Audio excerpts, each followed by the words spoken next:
Land of the Lost is a children's adventure television series created by David Gerrold and produced by Sid and Marty Krofft, who co-developed the series with Alan Foshko. During its original run, it was broadcast on the NBC television network. It later aired in daily syndication in the early 1980s as part of the Krofft Superstars package. In 1985, it returned to late Saturday mornings on CBS as a replacement for the cancelled Pryor's Place, also a Krofft production. It was later shown in reruns on the Sci-Fi Channel in the 1990s. Reruns of this series now air Saturday mornings on MeTV as well as online at any time on their website. It has since become a cult classic and is now available on DVD. Krofft Productions remade the series in 1991, also titled Land of the Lost, and a big-budget film adaptation was released in 2009. Overview: Land of the Lost details the adventures of the Marshall family who are trapped in an alternate universe inhabited by dinosaurs, a primate-type people called Parkuni, and evolved, aggressive humanoid, lizard creatures called Sleestak. The episode's storylines focus on the family's efforts to survive and find a way back to their own world,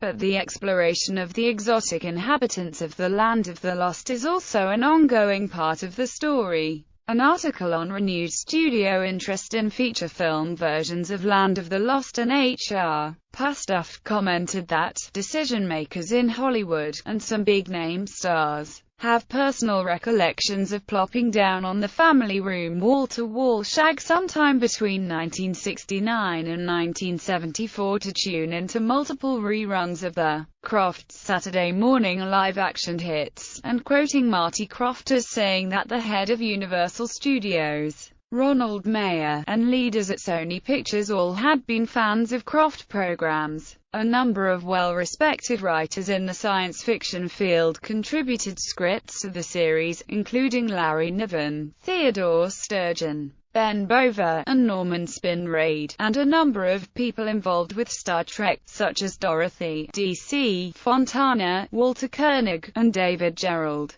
Gerrold, Niven, and Fontana also contributed commentaries to the DVD of the first season. The prolific Krofft team was influential in children's television, producing many oddly formatted, highly energetic, and special effects-heavy programs. Many Krofft shows have similar plots involving children accidentally trapped in other worlds, but Land of the Lost is the Kroffts' most serious treatment of the premise, especially in the first season, slightly less so in the second, and considerably less so in the third. Plot and format: the Marshalls are brought to the mysterious world by means of a dimensional portal, a device used frequently throughout the series and a major part of its internal mythology. This portal opens when they are swept down a gigantic 1,000-foot waterfall. We later learn in Circle, which explains the time paradox, that this portal is actually opened by Rick Marshall himself, while in Enoch's cave, as a way for the current Marshalls to return to Earth, resolving the paradox and allowing Enoch to also return to his time, outfitted only for a short camping trip.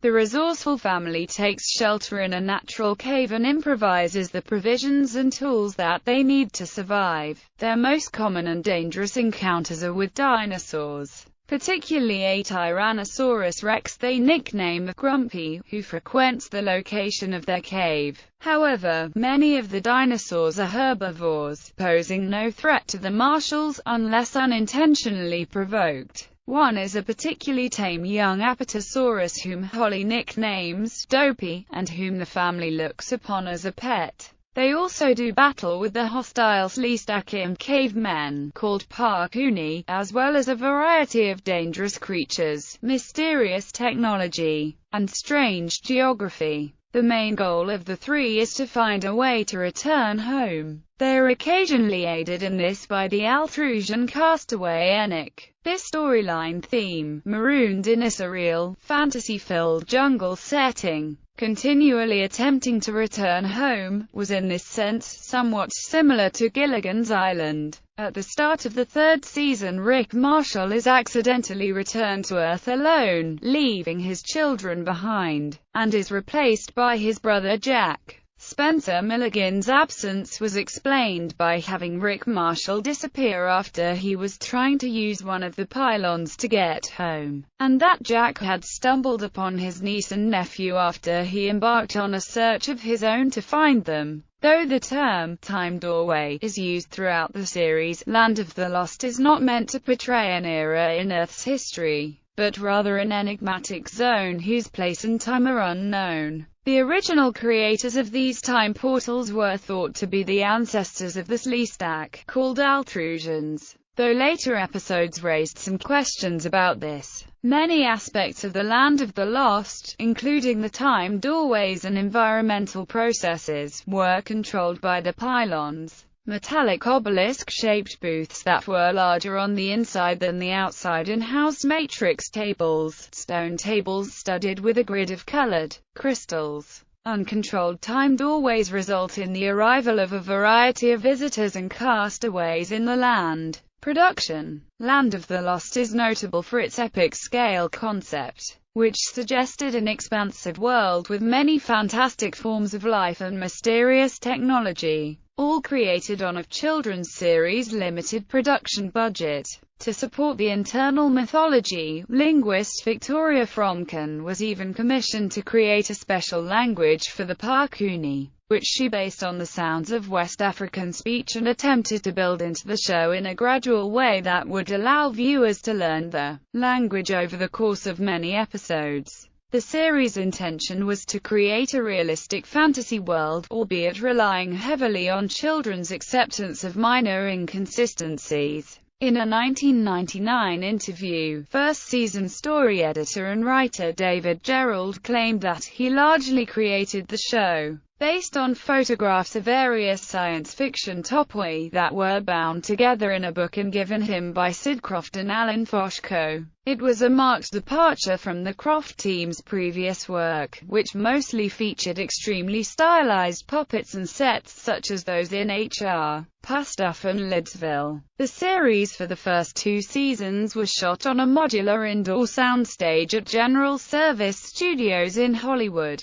and made economical use of a small number of sets and scenic props which were rearranged frequently to suggest the ostensibly vast jungles, ancient cities and cave systems. As is traditional in many effect scenes, miniatures or scale version settings were used for insertion of live-action scenes. Additional locations were often rendered using scale miniatures and chroma key. Spencer Milligan departed the show at the beginning of its 3rd season for financial reasons. In addition to a salary increase, he believed it was only fair that he and the rest of the cast receive compensation for using their image on various merchandise. His character Rick Marshall was replaced by his brother, Jack Marshall, played by actor Ron Harper. Milligan did not return for the brief scene, also shown in the credits of the 3rd season, showing Rick Marshall being transported out of the Land of the Lost. One of the show's crew played the role instead, wearing a wig resembling Milligan's hair and standing with his back to the camera. Non-human characters were portrayed by actors in latex rubber suits, or with heavy creature makeup.